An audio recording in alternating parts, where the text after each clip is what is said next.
बच्चों देखिए, आज हम एक प्यारी सी सुंदर सी एक कविता है, इस कविता को आज हम आपको सुनाएंगे। और ये कविता है पढ़ते जाओ। क्या नाम है इस कविता का? पढ़ते जाओ। तो आपको जो पढ़ाई से जो जो लाभ मिलता है इस कविता के माध्यम से आपको बताया जाएगा और सभी बच्चे ध्यानपूर्वक सुनेंगे और एक्टिविटी भी करेंगे। सभी को समझ में आ गया? तो सभी बच्चे एक बार क्लैपिंग करेंगे अपने लिए। तो आइए शुरू करते हैं इस मजेदार कविता को।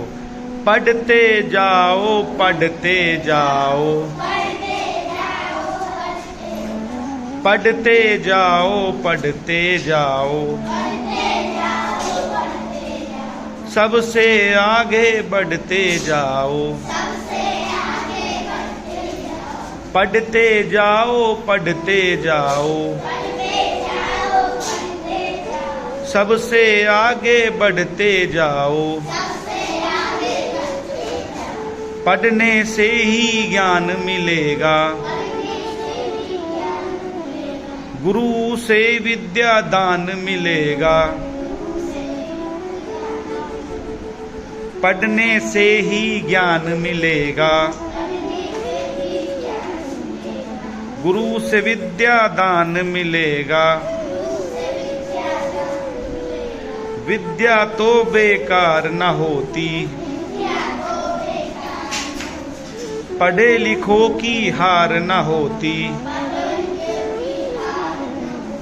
पढ़े लिखो की हार न होती, आसमान पर चढ़ते जाओ, सबसे आगे बढ़ते जाओ। आसमान पर चढ़ते जाओ, सबसे आगे बढ़ते जाओ। पढ़ते जाओ, पढ़ते जाओ, सबसे आगे बढ़ते जाओ। तो देखो इस कविता से जो हमने सीख मिली, हमें क्या क्या सीख मिली। देखिए, पढ़ते जाओ, पढ़ते जाओ, सबसे आगे बढ़ते जाओ। जो बच्चा सही पढ़ेगा वो जीवन में कुछ ना कुछ अपना जो उद्देश्य होगा उसको अच्छी नौकरी मिलेगी, उसको अच्छा व्यापार मिलेगा और वो विभिन्न प्रकार की समस्याओं को दूर करेगा। जो बनना चाहता है वो तभी तो बनोगे आप जब पढ़ोगे, ठीक है। और पढ़ने से क्या मिलता है? हमें ज्ञान मिलता है, नॉलेज मिलती है, जानकारी मिलती है, हमें जीने का तरीका पता चलता है कि हमको किस तरीके से जीना चाहिए।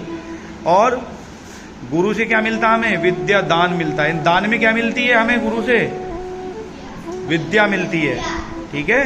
और पढ़ा लिखा कभी भी क्या होता? हार नहीं मानता। पढ़े लिखे की कभी क्या होती है? हार कभी नहीं होती है, ठीक है। और आसमान पे चढ़ते जाओ और सबसे आगे बढ़ते जाओ। तो शिक्षा एकमात्र एक ऐसा हथियार है जिसके माध्यम से हम अपने जीवन के लक्ष्यों को आसानी से प्राप्त करते हैं, ठीक है ना। तो आप भी मन लगा के पढ़ना, ठीक है। सब लोग पढ़ेंगे ना? तो एक बार सभी क्लैपिंग करेंगे सभी अपने लिए।